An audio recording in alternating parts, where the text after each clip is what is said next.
이번 시간에는 중농주의의 완성자는 정약용 선생님인 거 다 아시죠? 그 정약용 선생님의 대표적인 저서가 목민심서죠.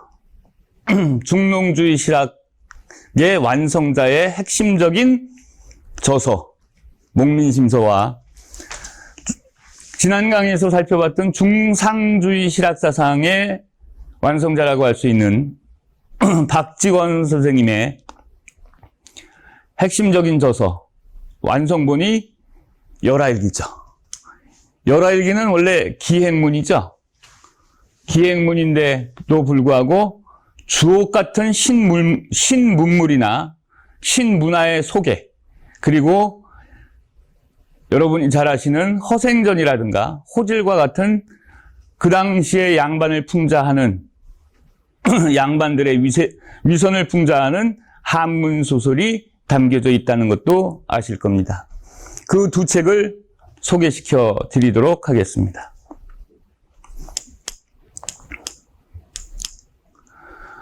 자, 목민심서라는 뜻은요, 목민. 여러분, 옛날 전제군주 하에서의 사또를 각 지방의 수령을 목민관이라고 불렀습니다. 목민관. 그러면 목민심서라는 책은 과연 어떤 책일까요? 각 지방을 담당하는 수령으로 부임하는 자가 처음부터 끝까지 부임할 때부터 퇴직해서 자기 고향 땅으로 돌아갈 때까지 지켜야 될 도리인 것입니다. 그러니까 우리 춘천시의 춘천시장님도 목민관이요. 강원도청의 강원도지사님도 목민관이요. 선거를 내년 전반부에 앞두고 있는 대통령도 목민관인 것입니다. 따라서 백성을 지배하는 정치적 우두머리 장은 어떠한 마음가짐으로 어떻게 백성을 돌보아야 하는가를 지침서를 쓴 분이 바로 정약용 선생이고, 이분이 쓴 책 이름이 목민심서라는 책입니다. 그렇다면요, 세상이 편안하게 잘 돌아갈 때 이런 책을 쓰실까요? 아니면 그런 책이 나올까요? 아니죠. 위대한 위인들은, 위대한 영웅들은 혼란기 때, 전쟁기 때 나오죠. 그거와 마찬가지로 목민심서라는 책이 나왔던 시대적 배경은 그만큼 목민관들이 썩은 시절이란 뜻이죠. 부정부패에 얼룩지고 백성보다는 자기의 사리사욕에 눈이 멀고, 그러니까 그래서는 안 된다라는 지침서를 쓴 것이죠. 목민심서는 바로 세도정치하에서 가장 정치적으로 행정적으로 문란해졌을 때, 매관매직이 성행하고 백성들이 착취가 가장 많이 당할 때, 이때 그러지 말라고 쓰신 책이죠. 따라서 동서고금 시공을 초월해서 목민심서는 하나의 교과서가 될 것입니다. 특히 선출직 공무원은 말입니다. 자, 책의 내용을 살펴보겠습니다. 목민관이, 즉 지방관이 부임할 때부터 그만두기까지 해야 할 일을 정리한 책입니다. 첫 편에는 부임이라고 되어 있습니다. 제목이 벼슬길에 오르기 전 무엇을 수령으로서 준비해야 되는가 하는 내용으로 시작합니다. 두 번째 편에서는 율기라고 해서 목민관이 갖추어야 될 덕목입니다. 청렴, 근검, 전략, 자신과 자신의 주변을 다스리는 내용입니다. 여러분, 지금은 해당이 안 될까요? 목민심서에서 가장 유명하다고 할 수 있는 청심, 깨끗한 마음이라는 청심의 조항이 바로 제2편 율기에 있는 것입니다. 제3편에는 봉공이라고 해서 수령으로서 마땅히 해야 될 기본적인 사항인 법령의 공포라든가 문서의 정리 등을 말한 위임 사무의 범위입니다. 이거는 자신의 권력이 아니라 자신이 녹봉을 받는 대가로 위임받은 사무인 것입니다. 애민, 제4편의 애민은 백성을 보호하고 사랑하는 일을 기록하는 것입니다.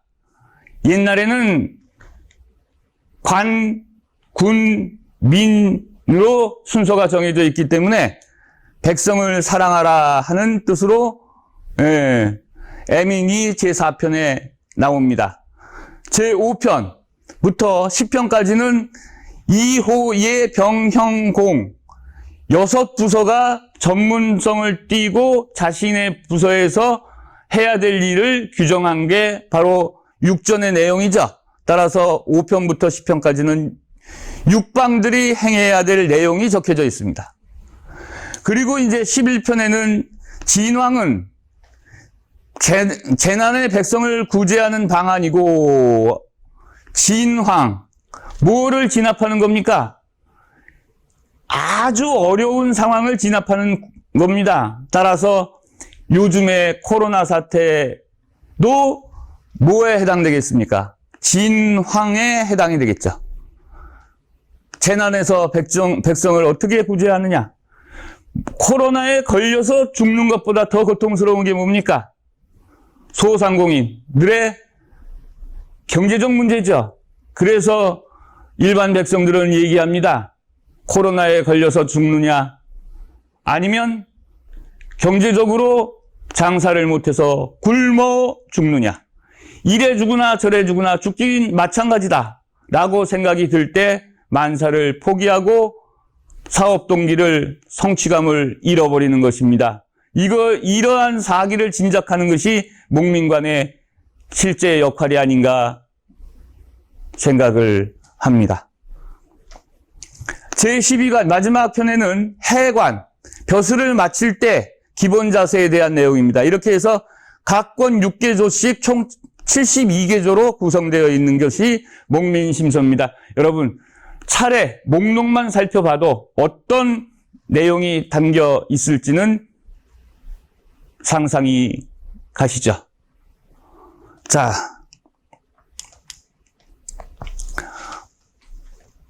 요거는 뒷이야기로, 그러나 목민심서에 실제로 적혀 있는 글입니다. 지방관들이 부정부패에 연루돼서 백성을 착취하는 모습을 예를 들어서 쓴 건데요. 목민심서를 읽다 보면 굉장히 사례마다 자세하게 수탈하는, 공무원이 백성을 수탈하는 수탈 상황이 굉장히 자세하게 적혀져 있습니다. 그래서 우스갯소리로 탕관오리가 되려면 수탈하는 방법이 너무 자세히 적혀져 있는 목민심서를 보는 게 좋다라는 우스갯소리까지 있었다는 것입니다. 얼마나 자세하게 수탈 과정을 적었으면 그렇게 됐을까요? 그 중에 하나만 소개를 시켜드리겠습니다. 군포의 폐단인데요. 군포는 16살 이상 60세 이하의 남정네들, 즉 정남이라고 불리는 남정네들이 내는 국방세입니다. 이 당시에 균역법이 적용되었기 때문에 1년에 남자 16세 이상의 남자 1명당 한 피를 내는 시대였습니다. 그런데 황구첨정이라고 해서 어린 아이들한테, 갓난 아이들한테도 남자아이면 군포를 부과를 했고, 백골증포라고 해서 죽었는데, 남자가 죽었는데 60세 미만에 죽으면 사망신고를 안 해줘요.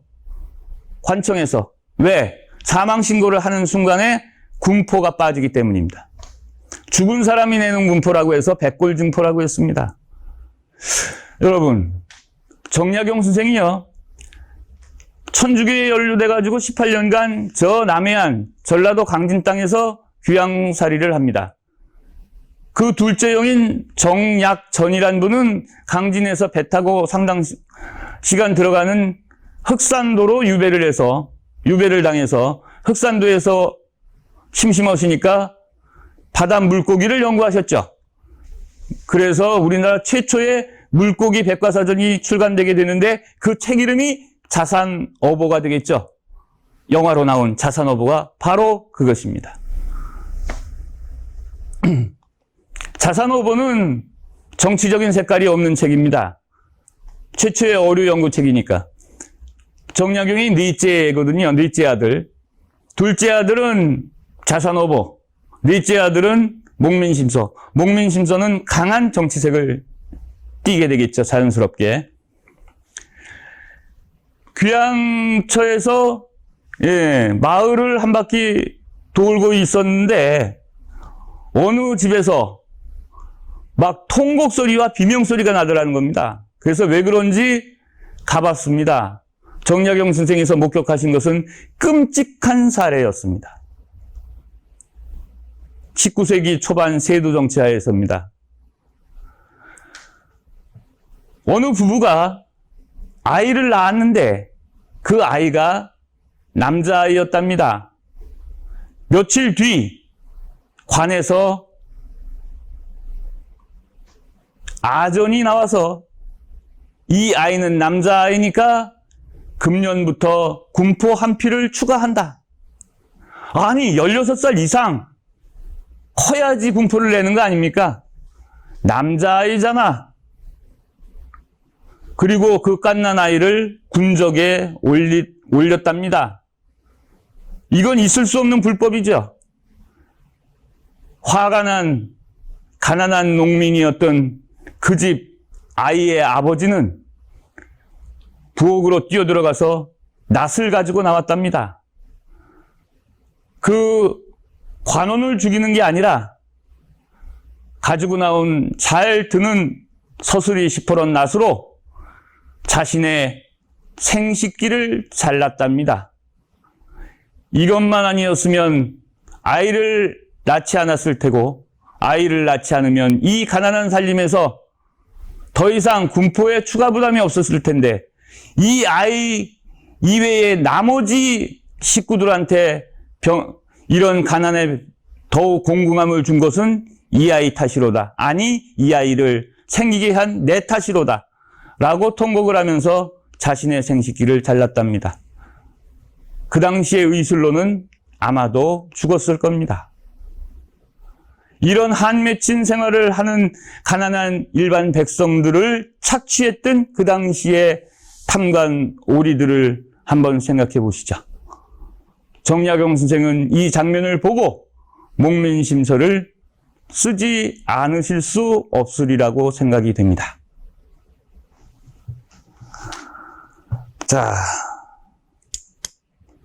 이번에는 중상주의 실학자의 완성자라고 할 수 있는 박지원 선생의 열하일기 편으로 넘어가 보도록 하겠습니다. 중국 청나라의 사신으로 갔다 왔는데요. 원래는 이 당시에 사신의 자격은 못 되고요. 박지원 선생이 백면서생이었어요. 그냥 글 공부하는 선비였지, 관직에 진출을 못했었는데, 그 당시 친척이 사신의 우두머리가 돼서 청나라 사신단을 이끄는 바람에 그 총책임자의 개인 비서로 따라갔답니다. 운 좋게.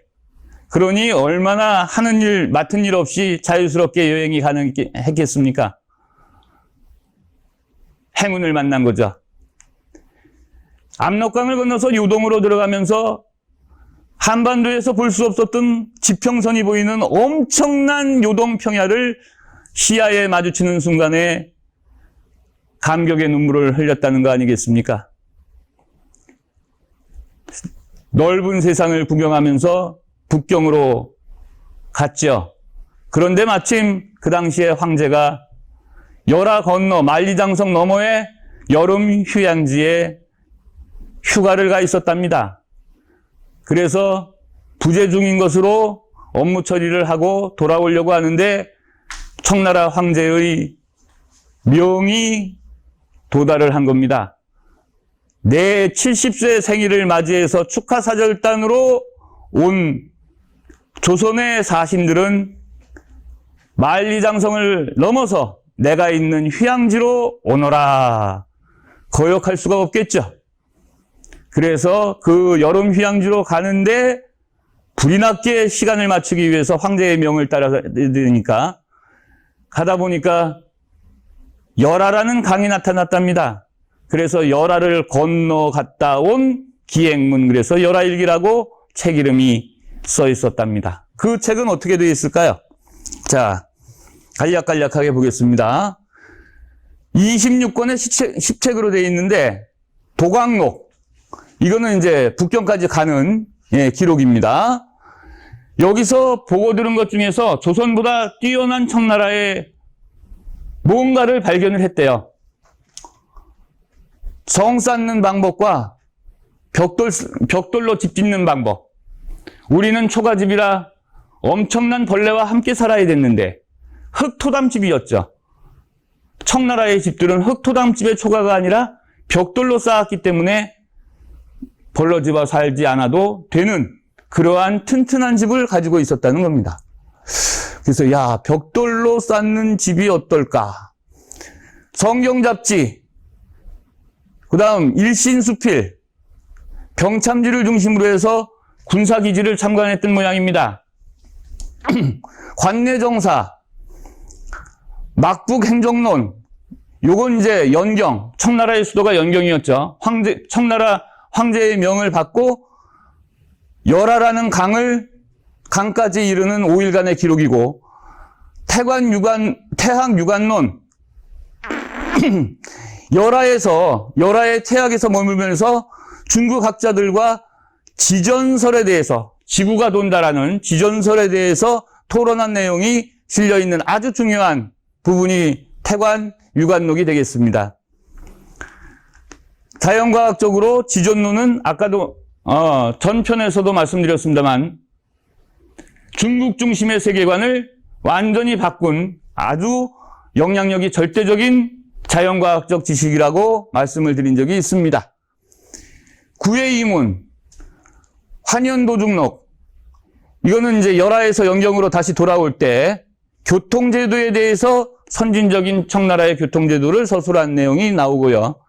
금료소초, 의술에 관한 내용, 옥감야화, 역관들이 신용 문제를 제기하며 허생의 행적을 소개했기 때문에 요거를 받아 적었다라고 하는 허생전의 탄생 비화입니다. 소설 허생전의 탄생 비화. 향도기략, 황성의 문물과 제도 38종을 소개했다. 청나라의 선진적인 문물 제도를 소개한 부분이고요. 알성퇴술, 순천부학에서 조선관에 이르는 동안의 견문 기록이고요.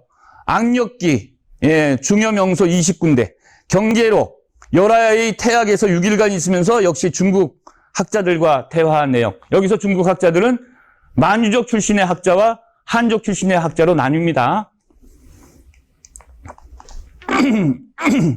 황교문답, 당시 세계 정세를 논해서 그 자신의 소견까지 밝혀놓은 것을 그대로 적은 부분이 되겠습니다. 굉장히 길어요. 행제잡록 같은 경우에는 당시 청나라 고종의 행제소에서 견문한 내용이니까 얼마나 귀중한 내용이 되겠습니까? 반선시말, 고종이 반선에게 취한 정책을 논한 글이고요. 그 다음에 희본명록, 청나라 고종의 만수절, 즉 70세를 맞이해서 칠순잔치죠. 행하는 연극놀이 대본과 종류를 기록하는 문화예술적 측면의 가치도 굉장하다고 합니다. 찰심윤포, 열하에서 본 반선에 대한 내용, 망향록, 중국 학자와 음악에 대해서 토론, 심세편, 중국의 삼난, 조선의 오망에 대한 기록, 곡정필답, 천문, 동난서필, 가학, 그 다음에 산장잡기, 열하 3장에서의 보고 들은 거, 견문, 그 다음에 환희기, 중국 요술, 피서록, 열하 3장에서 시문 비평을 가한 내용, 이렇게 해서 상당한 선진적인 청나라의 문물이 들어있는 책이 정말 주옥 같은 보물스러운 책이 열하일기인 것입니다. 이건 굉장히 재밌는 고사인데요. 여기만 잠깐 보겠습니다. 어느 주점에 박지원이 선생이 들어갔는데 지금으로 치면은 조폭들이 장악한 드나드는 술집이었대요. 그런데 그냥 나오려고 보니까 술을 이미 시킨 상태여서 술값을 지불하고 나와야 된대. 술을 안 먹어도요. 그래서 버텼답니다. 처음 나온 작은 술을 술잔을 치워버리고 큰 그릇에 담긴 독주를 그대로 원샷하는 호기를 부렸답니다. 박지원 선생이. 근데 이 글을 읽어보니까요. 11개에 나오는 글인데, 예, 아니, 그 글을 이제 현대판으로 번역해서 쓴 건데, 그때도 우리가 즐겨하는 폭탄주가 있었더라고요. 그래서 중국에 작은 잔이 나오니까, 이거 치워! 주인장, 큰 그릇 가지고, 그래가지고 큰 그릇 술잔을 받아 들고, 조폭이 막 여기저기 앉아 있는데, 험상궂은 애들이. 그런데 거기다가 중국 술, 독주와 그렇지 않은 술 2개를 한꺼번에 따라서 큰 사발로, 우리 그릇으로 얘기하면, 그거를 벌컥벌컥 원샷을 했다는 거 아닙니까? 폭탄주를. 그랬더니 주변에 있던 조폭들이 전부, 아이고 형님 하고, 예, 고개를 숙이더라는 겁니다. 그만큼 호탕한 성격의 박지원 선생님을 알 수 있는, 예, 야담이었습니다. 자, 박지원 선생이 갔다 온 길은 의주로부터 출발해서 이런 식으로 해서, 예, 요하를 건너서 이렇게 해서 이렇게 북경까지. 근데 황제가 나 여기 있다 일로 와라. 그래서 이게 만리장성이거든요. 만리장성을 넘어서 예, 열하까지. 예.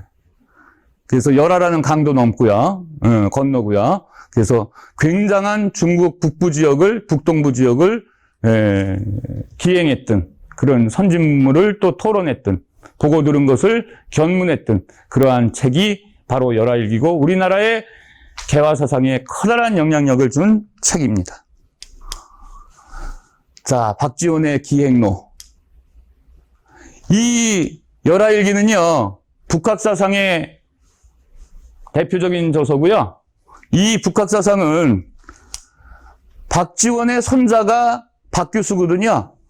박규수는 제너럴 쇼어모노 사건, 신미양요의 원인이 되었던 제너럴 쇼어모노 사건 때 제너럴 쇼어모노를 대동강에서 불질렀던 시기에 그 당시에 평양 감사가 바로 박지원의 손자였던 박규수입니다. 개화사상가고요. 그 시대의 동료들이 유대치, 그 다음 오경석, 역관이면서 유대치는 한인사였는데 백면소생으로 실학사상에는 가장 지식이 뛰어난 사람이 유대치였다고 합니다. 이들의 학문을 계승해서 배운 사람들이 여러분이 잘 아시는 개화당 인사들 김옥균, 박영효, 서대필, 서광범, 홍영식 이런 사람들이 이 사람들의 뒤를 잇기 때문에 박지원의 북학사상은 근대 개혁사상인 개화사상으로 발전을 한다는 것입니다. 그러나 여러분, 성리학을 제가 호되게 비판을 지금까지 했습니다. 그런데 성리학에서 가장 귀중한 심성론은 우리가 받들어야 되지 않을까 생각을 합니다. 왜냐하면요, 지식이 아무리 많더라도 나라를 팔아먹으면 안 되기 때문입니다. 개화지식인 중에서 탑 클래스에 속하는 친구가 이완영이었습니다.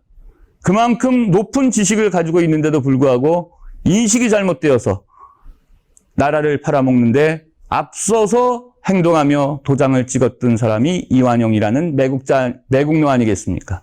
그래서 심성론도 중요하고 또한 물질문화는 더욱 중요하다고 생각이 됩니다.